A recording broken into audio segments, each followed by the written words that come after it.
జై శ్రీమన్నారాయణ. శ్రీమతే రామానుజాయ నమః. ఎప్పుడైతే వసుదేవుడు ఆడబిడ్డను తీసుకుని తట్టలో పెట్టుకొని బయలుదేరి తిరిగి కారాగృహానికి చేరినాడో అప్పుడే అందరికీ మత్తు వదిలి కంసుడికి తెలియజేశారు వీళ్ళకి బిడ్డ కలిగింది అని. వెంటనే కంసమామ వచ్చి ఆ బిడ్డని చంపడం కోసమని చేతికి తీసుకుండగా దేవకి వసుదేవులిద్దరూ ప్రార్థించారు. అష్టమి బిడ్డ పుత్రుడైతే కదా నీకు ఇబ్బంది కలిగేది, పుత్రురాలు కాబట్టి ఇంకేంటి ఇబ్బంది అని అడిగినా కూడా కంసుడు వాళ్ళ మాటలను నిరాకరించి ఆ బిడ్డని తీసుకొని ఇలా పైకి ఎగరేగా, నరికేద్దామని ఎగరేగా ఆ బిడ్డ ఇంకా పైకెక్కడో గాలికిలో ఎగిరి యోగమాయ. ఇంతకీ ఆ బిడ్డ ఎవరు అంటే యోగమాయ.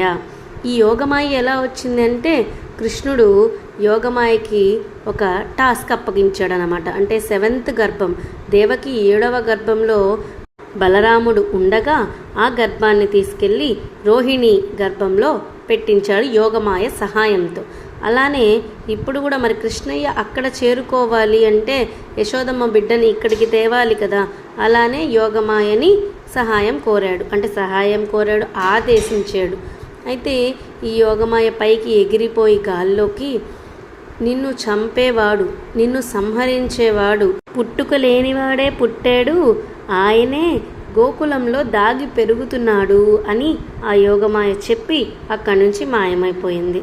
అలా పుట్టుక లేనివాడు పుట్టాడు, ఎవరో కాదు మన శ్రీమన్నారాయణుడు కృష్ణ పరమాత్మగా. మరి యోగమాయ ఇంత సహాయం చేసింది కదా.